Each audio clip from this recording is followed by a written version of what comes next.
Who here has read a book by Ayn Rand? One, at least one. Okay, so far none. Who hasn't read a book by Ayn Rand yet? Other than the camera guy. Okay, oh, so we have a few, okay.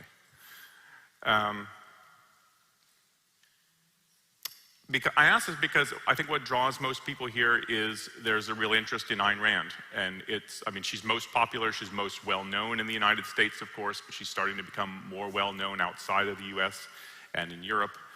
And so I thought I'd say just a few things about Rand for some of the people who are newer to her work and to who she is. Ayn Rand is a Russian-born American novelist. Her first two novels, The Fountainhead and Atlas Shrugged, were bestsellers in the United States, and so she became famous as a novelist.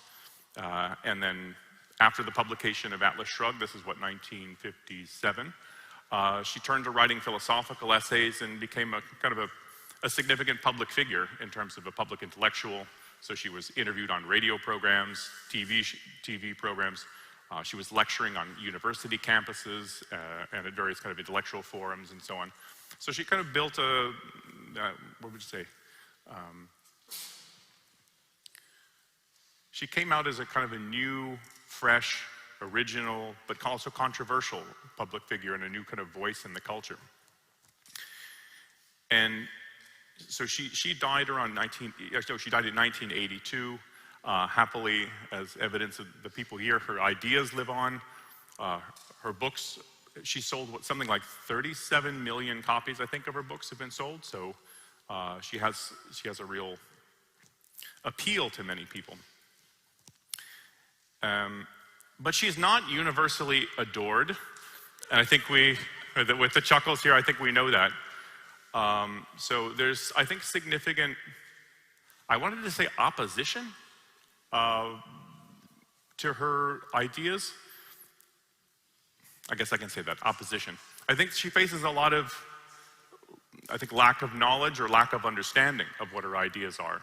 I think it's often less the case that people understand her ideas and think it's wrong, but they're often either misinformed about it or they don't know much about it. Or in many cases, and I think this is important, in many cases, they hear some of the things that she stands for, and people often will reject it outright. And I think that's because of what makes her so controversial.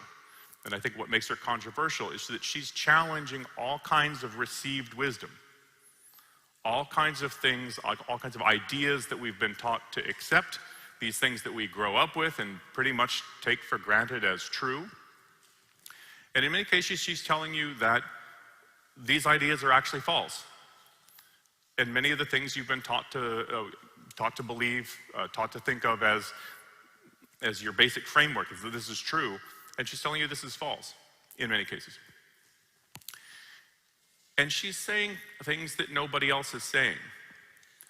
So she's saying that, she tells you that selfishness, which everyone knows is evil, everyone knows it's wrong, everyone knows you shouldn't be a selfish person. She's telling you this is actually good, that selfishness is good. In fact, it's the proper orientation of a moral life. Who else is saying that? Where else have you heard that? Anywhere? So that's unique. She's telling you that altruism, the kind of morality of selfless service to others and so on, and self-sacrifice, which people kind of praise as a kind of a noble way of thinking about morality. She's telling you it's actually evil. Who tells you that altruism is evil? There's one person who, I heard it. Okay, Nietzsche says that. But again, this makes her very distinctive. She's telling you that your highest moral purpose in life is not saving the wilderness or trying to eliminate global poverty or something like that. It's the achievement of your own personal happiness as an end in itself. How many of you have been taught to think of the pursuit of your own personal happiness as a moral endeavor, as a moral quest? Okay, one person. Okay, good. I want to meet your parents. Because, I mean, something like the pursuit of happiness is often taken as, how many of your parents want you to be happy? Yeah, right. I mean, who doesn't want to be happy? Everybody wants to be happy. Parents always say, honey, I want you to be happy, and so on. But it's usually not thought, and almost rarely thought of, as a moral quest. And I think this is something that really struck me the first time I read Ayn Rand. I think I was 19. I read The Fountainhead. And this was at a time in my life where I was quite independent-minded. I was convinced that being independent-minded is a really important thing. You know, I'm going to go my own way in life and not let other people sort of dictate what I'm going to do. Early on, I think years ago, I had abandoned religion, but I was concerned about being good, but I didn't exactly have any alternative moral system or moral theory. I just had my own judgment. And when I read The Fountainhead, I get this character, Howard Rourke. He's the protagonist in the story. And he takes his life and his happiness, his creative goals, his work, with a kind of reverence and devotion that astounded me. And it made me think, wow, I'm not taking my life seriously. Like, this is what it looks like to take your life seriously, to take your happiness seriously, to take your work seriously, not just, got to get a job, got to pay the rent, but to take it as, I'm choosing a creative goal in my life, something I want to build, something I want to develop, something that's very me. And to take that with this real seriousness and a kind of a devotion. And that really struck me. Like, I hadn't thought about my life that way before. I thought I was taking it seriously. I guess I never thought about it exactly. I knew I wanted to be happy. And I knew I wanted to choose some career or something that I thought I would enjoy rather than this is going to make me, big bucks, or this, people expect this of me, or this will help other people. I never thought in those terms. And this is, it brings out something about the way Ayn Rand thinks about morality. Because many of the time, most of the way in which we are taught to think about morality is that it's about what you do for others. And her focus on morality is very much on an individual and in the achievement of his own life and his own happiness. It's very much focused on you as an individual and what you can make of yourself and what you can make of your life. And so that really changed the way I thought about a number of things and supplemented a lot of what I discovered myself. By the time I discovered Atlas Shrugged, I just immediately read that afterward. And that's like a really stepping back. And then for the first time, I started to feel like I have a worldview, like a perspective on the world I live in, on human nature, on the nature of the good, on a just society. At that point, I just quit school, quit university. Like, I read this and I realized there's so many answers that she's giving to questions I had never thought to ask, and which now seem really pressing. And I thought, I can't keep putting one foot in front of the other, moving forward towards sort of a no goal. I was studying French. I don't know why I was studying French. I liked it, that's all. I had no thought of a career or a life. When you're 18, do you think of a life? Maybe you do. I didn't. You're not. I hope that's good for you. I didn't think of a life, like long range. What kind of a person do I want to be? What kind of life do I want to develop and build? Just never thought in those terms. And so one of the things that Ayn Rand really taught me is that to take my own life seriously, to take my happiness seriously, and not in a conventional way, but treat it as a moral quest, as a profoundly moral quest. And I feel like I have a real debt to Rand for that. And it's not just, the other thing I was going to mention before, but it's one of the other radical things that she tells you, is that capitalism, which everybody denounces as immoral, everybody knows it's immoral, right? Is the only moral social system that men have ever devised. In fact, it's a moral ideal, a moral pinnacle that we've still not yet fully reached. Again, this is stuff I had never heard, and I don't hear I don't hear voices in the culture praising capitalism. How many of you have heard of people praising capitalism as an ideal from a moral perspective? Many people will talk about it as, well, it's the best system economically and for wealth generation and things like that, but it's ideal from a moral perspective. Again, this is a case in which she's unique, distinctive.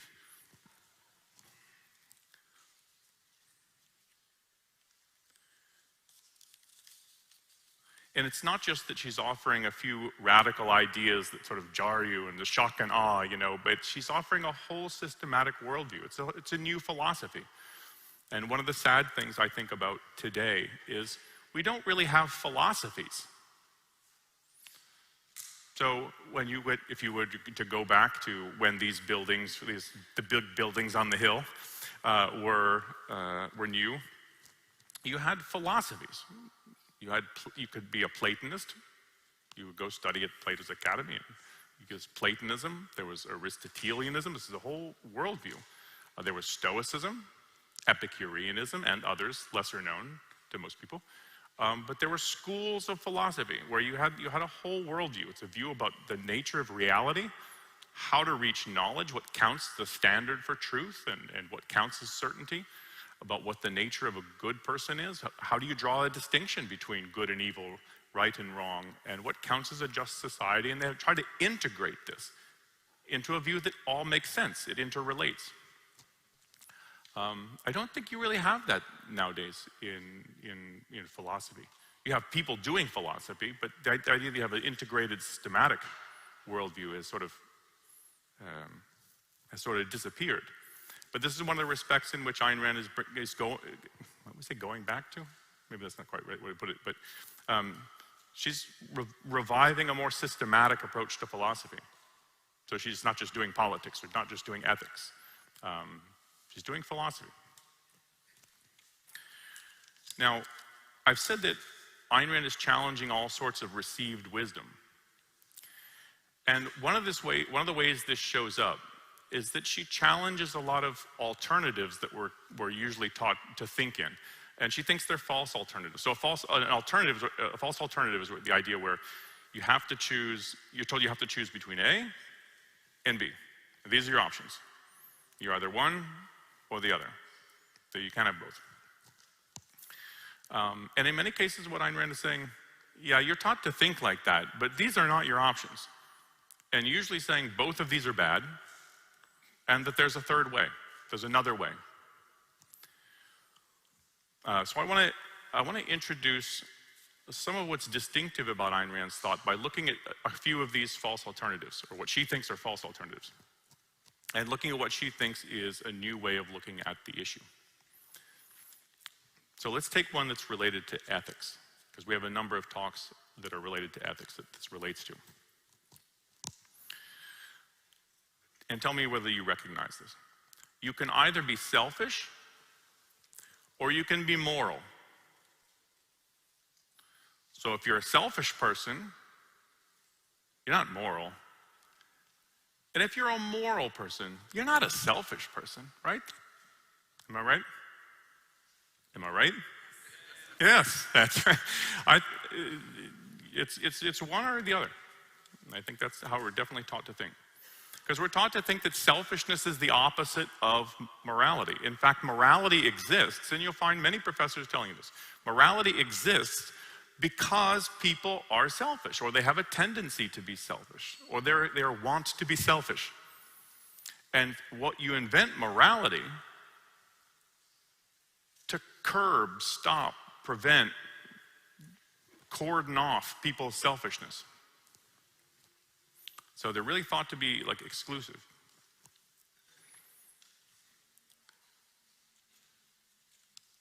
And that we're taught that morality is all about being unselfish. It's about placing the interests of others above yourself. It's about making sacrifices for other people. It's about placing others first. Whether we fully agree with that perspective as we grow up is a different issue. But we're not really taught to think, we're not given a better alternative. So we may decide individually, I was taught that growing up. I'll sacrifice sometimes, but not all the time. I mean, I'm not going to be a Mother Teresa, right? I'm not going to just completely sacrifice for other people and live a life like that. Who wants that? I don't want that. But then one of the results is you're often not self-confident, morally self-confident, in just pursuing your own interest. I mean, what happens if you tell people, I'm not going to sacrifice for other people. I'm going to pursue my own interests. What do they immediately think? What do they immediately think you're going to do? Well, you don't care about other people, obviously. You're just going to do what you feel like, no matter what its effect on other people. In short, you're going to sacrifice other people for your own ends. And that's not really too surprising. I mean, if you think about what the conventional image of a selfish person is, right? It's the kind of jerk that cuts you off on the highway to save 2 seconds to get where he's going. Somebody who pushes you out of the way to get in line. The criminal who grabs other people's stuff because he wants it. I mean, this is often the conventional perspective. That's a selfish person. You want to be that person? Anybody want to be that person? I don't want to be that person. I don't respect somebody like that. So it's not surprising that people have that sort of view.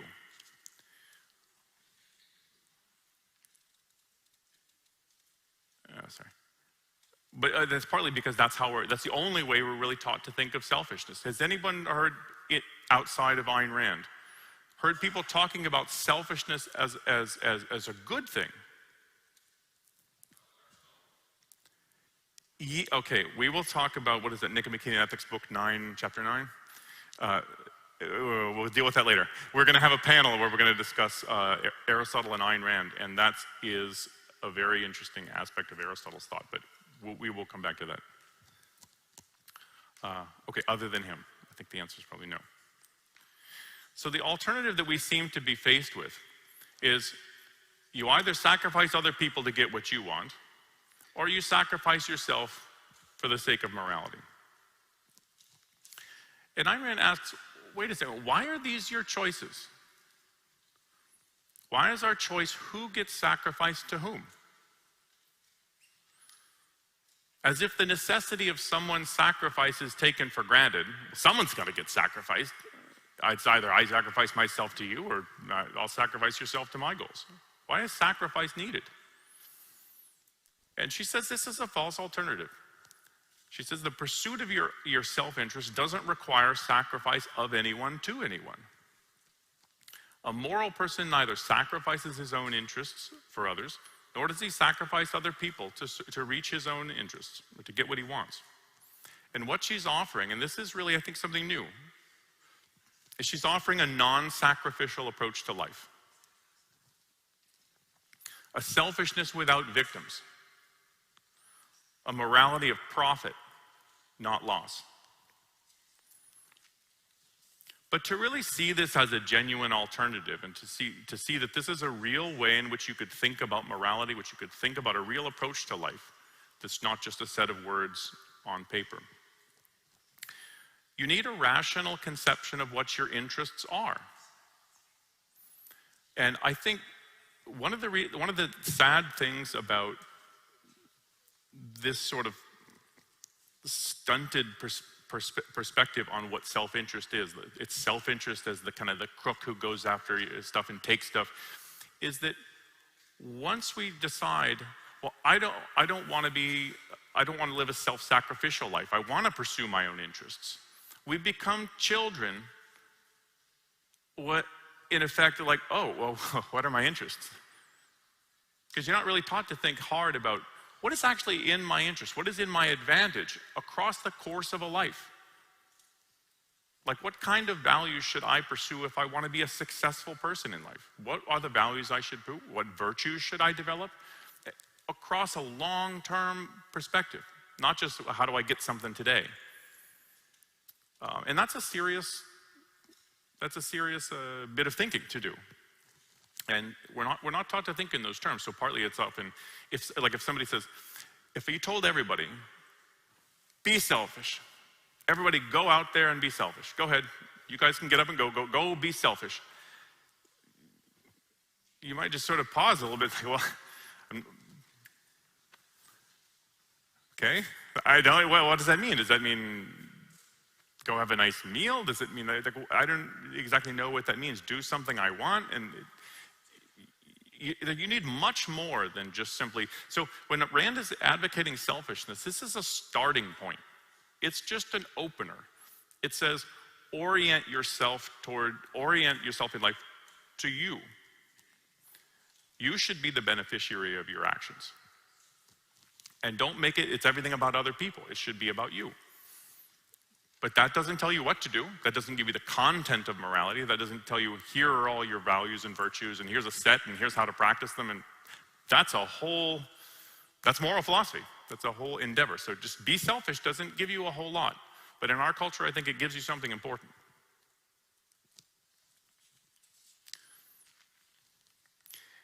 So what we need, what Ayn Rand calls, what we need is what she calls a morality of rational self-interest. And this is the topic of Tara Smith's talk today. So Tara is here in the audience. She's going to be speaking on Rand's view of what rational selfishness is. But we also need to see why self-sacrifice is not just unnecessary to a moral life, but actually incompatible with a moral life. That self-sacrifice is incompatible with a moral life, antagonistic to it. This is what Onkar Ghate is going to be discussing right after my talk. Now, I want to say something briefly about a major political implication of Rand's ethics, this approach to like a non-sacrificial life. If it's immoral to sacrifice others for your own ends,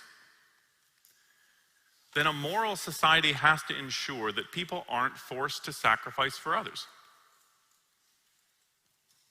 I mean, if it's true that it's wrong, it's not moral to sacrifice other people for your own ends, then a moral society has to ensure that people aren't forced to sacrifice for others. Whether it's for the state or for society or for the poor or for the common good. A moral society is one where individuals' lives and resources are not treated as material for society's use and disposal. It's one in which the government's role is restricted to that of securing and protecting an individual's rights. In other words, it's a system known as capitalism, which Ayn Rand regarded as the only moral social system, because it's the only social system that upholds an individual's right to live for his own sake, by his own judgment, and for his own profit. Greg Salmieri is going to be saying a lot more about capitalism and the morality of capitalism this afternoon later on. And Nikos, who introduced me here, he's going to be talking a lot about the hatred for capitalism, the kind of anti-capitalist mentality, and its relationship of anti-capitalism to anti-Americanism. And I'll just say one more thing about capitalism. If you go through a number of dictionaries, online dictionaries, doesn't matter what it is, and look up what capitalism is. Note down a few of them, see what they have in common and so on. And look at how Ayn Rand defines capitalism. And it's interestingly different. Maybe because she's a philosopher, maybe because she has a view about what is essential to capitalism. And she says capitalism is the system based on the principle of individual rights. You won't find that in any dictionary, in which all property is privately owned. So you get the idea about property being privately owned, you'll see that. But you won't get a definition of capitalism from the perspective of, it's the system based on the principle of individual rights. And I think she thinks that is the essential. And this is another thing that I think makes her unique, is that I think this is fair to say, I think she's the only philosopher that upholds, or that she holds that every individual has the right to exist for his own sake. I don't know any philosophers that have the view. You have the right, the moral right, to live for your own sake, by your own judgment, for your own profit. If people accepted that alone, I think that would be such a game changer. Because then you can't say, oh, I don't live for others? You can't just grab my stuff because you think somebody needs it? Like, my life is mine? What I earn is mine? The direction in my life, the values I choose, this is my choice, not his, not hers, not yours to make for me. But Ayn Rand will tell you that.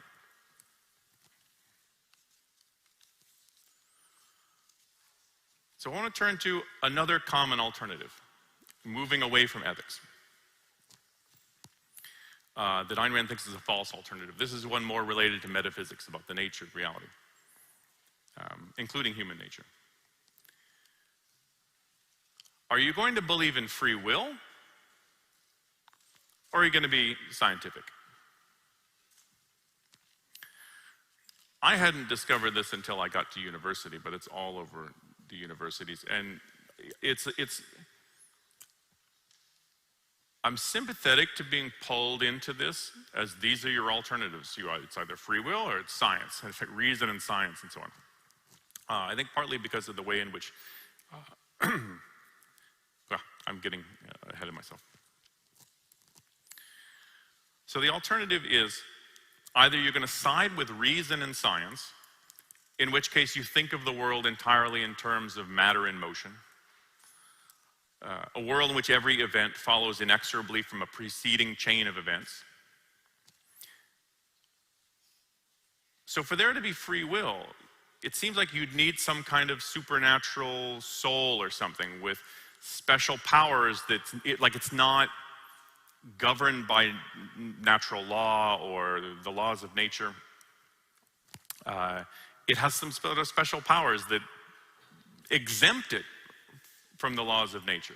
It has its own rules somehow and its own special powers. But that just sounds like a bunch of sort of, well, depends how disparaging I want to put that.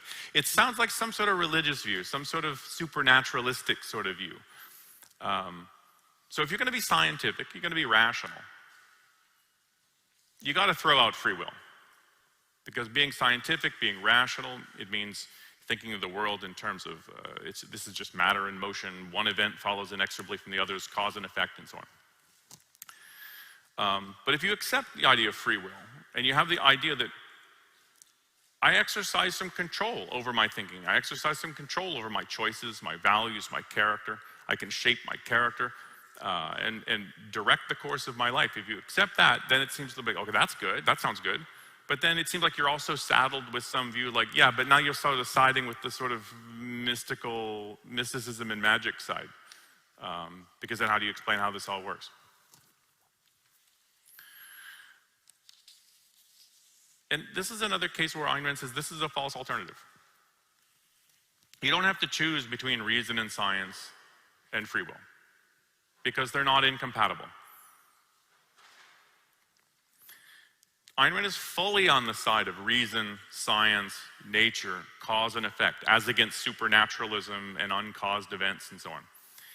But in contrast to a kind of religious worldview, she holds that there's no supernatural dimension. Everything functions according to cause and effect.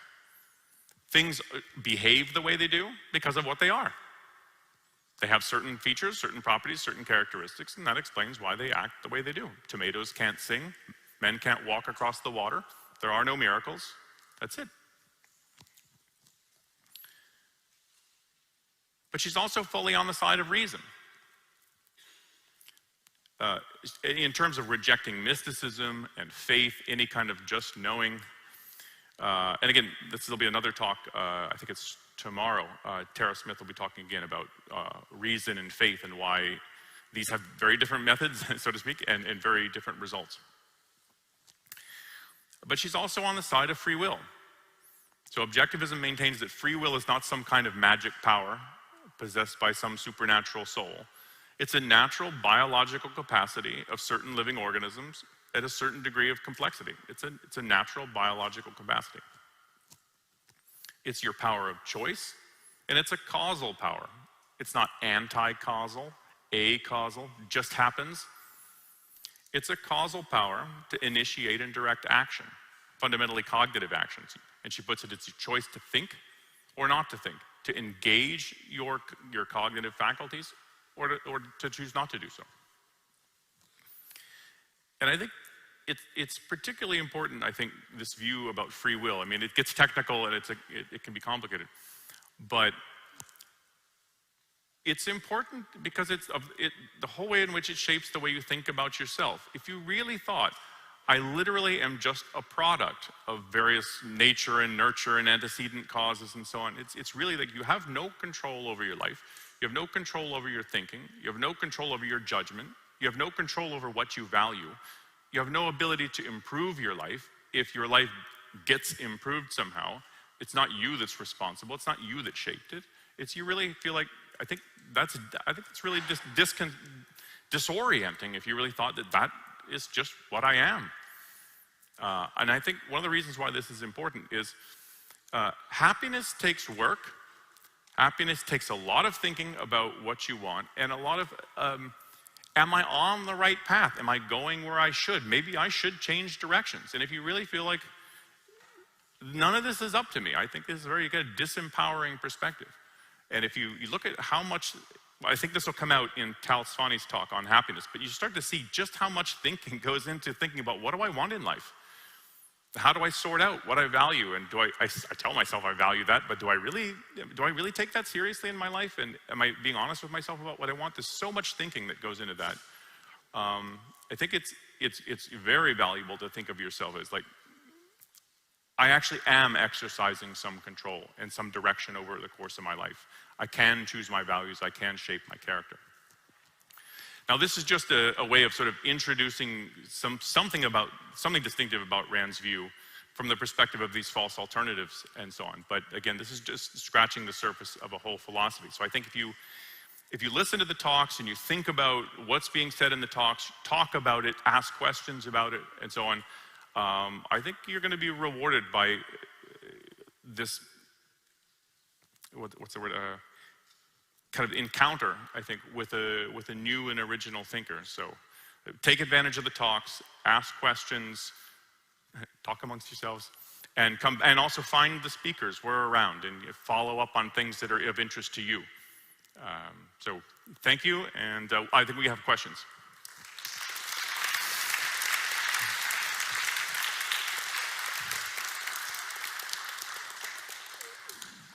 Do people need to go to the mics?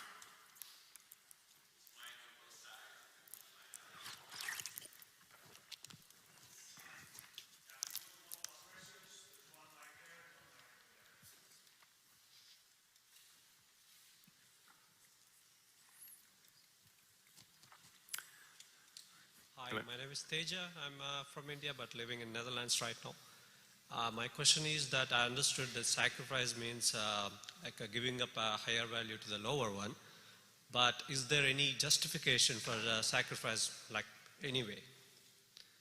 Is there any, okay, thank you. So what he was saying that a sacrifice, and he was quoting something that Ayn Rand had said, a sacrifice is when you give up something that's more important to you, for the sake of something that's less important or non-important to you. And the question was, is it ever proper to do that?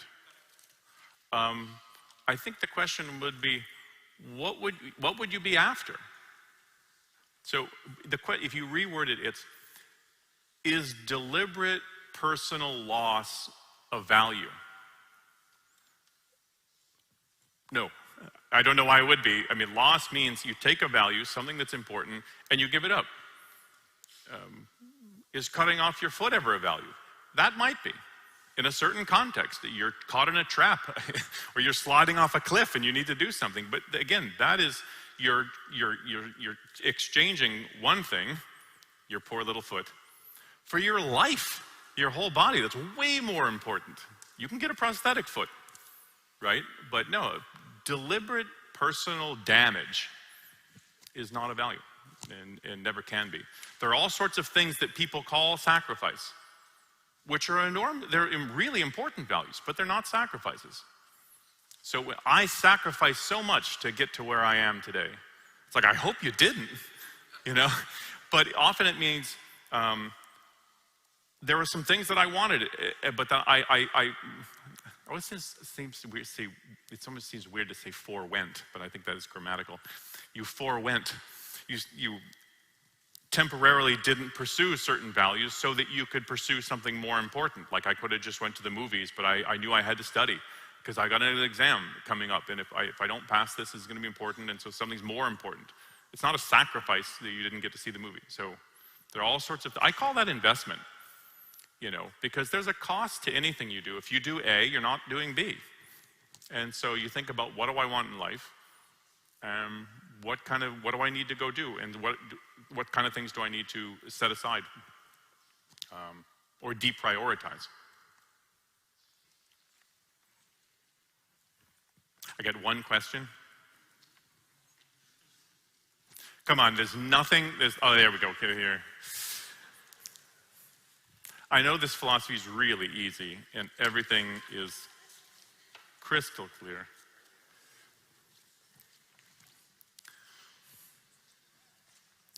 Hi, Harry.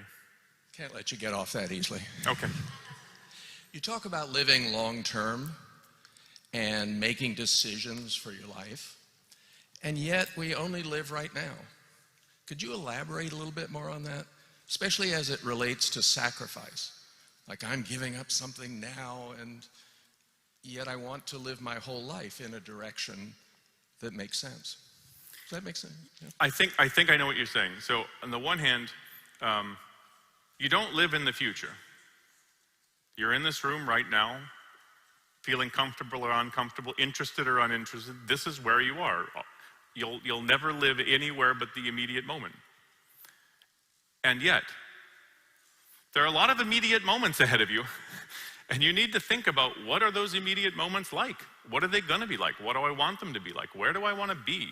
And for that, you need to think ahead. You need to think long range. You need to plan ahead now, just like investment. I wish I knew about that when I was a kid.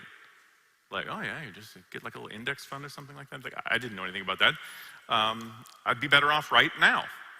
I'd be in a better position right now. So the thing is, you do need to plan long range, but you always do live in the now. What you experience is always now.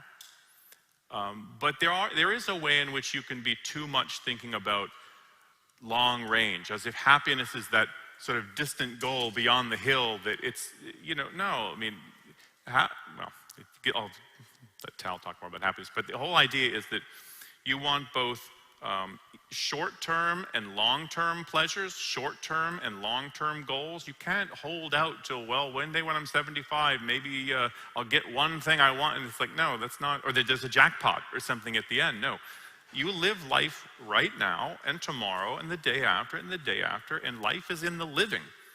And the whole time it's not leading up to one point.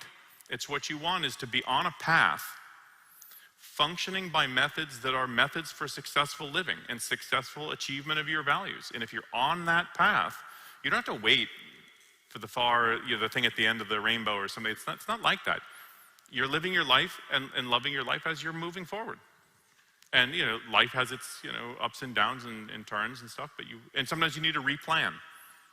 Something can happen in life. You need to, okay, I can't do that anymore. I was gonna be a basketball player, and then my hip, you know, I can't do it anymore. And then you need to reorient. That happens. But yeah, you don't want to live too much in the future such that you don't really live now and you don't really take the present seriously. It's where you are.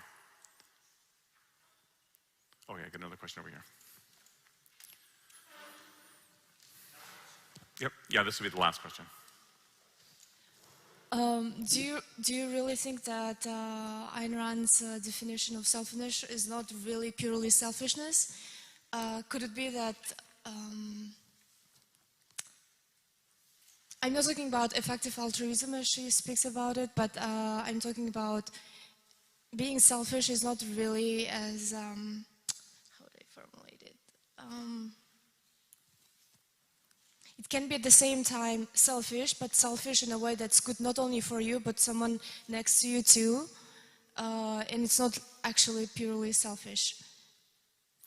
I think I understand what you're asking. So there's two sides of the question. One, do I think the way she characterizes selfishness is accurate? Yes, because in my understanding, her definition of selfishness is nothing that generally what we think of selfishness. Okay, so I have several things to say that. And then the other thing was, aren't there cases where you take something that's genuinely selfish, but it benefits other people? And most of the time, my argument is that it is that you think it's selfishness, but it's actually something good for you as you pursue what you desire. And at the same time, it's good for someone next to you. Like it's, yeah. Okay, so let me respond to what I think I get about that question. One, again, look up in the dictionary. It will show you what people generally mean by the term selfishness. And it doesn't look like the way Ayn Rand characterized selfishness. But there's a reason why she does two things. One, why she characterizes it as rational selfishness. So that the perspective on selfishness that she has, she thinks of it as rational selfishness. But going back to just the word selfishness, she chose that deliberately. So she's picking a fight on that issue because everybody thinks that selfishness is evil. Everyone thinks it's wrong, and she's telling you this is a virtue. And what she's trying to do is she's trying to tap into that and say, the problem isn't the word or the dictionary. The problem is your conceptualization. If what you do is what the word selfishness does is it packages together the pursuit of your own interests with evil. And it melds these together. And so that's now the tool you use to think about selfish people. That's the word, the concept that you use. It's now when I think of selfishness, I simultaneously think evil. And she's saying you need to break that association because you can say, this is the pursuit of my own interests. The whole question of is that good or evil? That's not part of the concept. What are my interests? Just grab other people's stuff, grab what I can? Is that in my interest? That's an intellectual question. You have to think about that. It's like, well, I have to think about, if I lived a life like that, would that be in my interest? Would it be to my advantage? Would it be more damaging to me than helpful? So she's deliberately choosing a word that people will find provocative because she wants them to break the association of the pursuit of like the pro-self and the evil. And many of the things that we do that are in our interests benefit other people as well. So it's not that you don't have to choose that, well, because you hear this, if all of you people pursue your own interests, it's all a dog-eat-dog world, cutthroat, and it's rationality and hands-off. That's a wonderful world. But one has to have a view about what morality, what that kind of ethics entails. So I guess I'm getting signs that we're out of time, so I need to say thank you.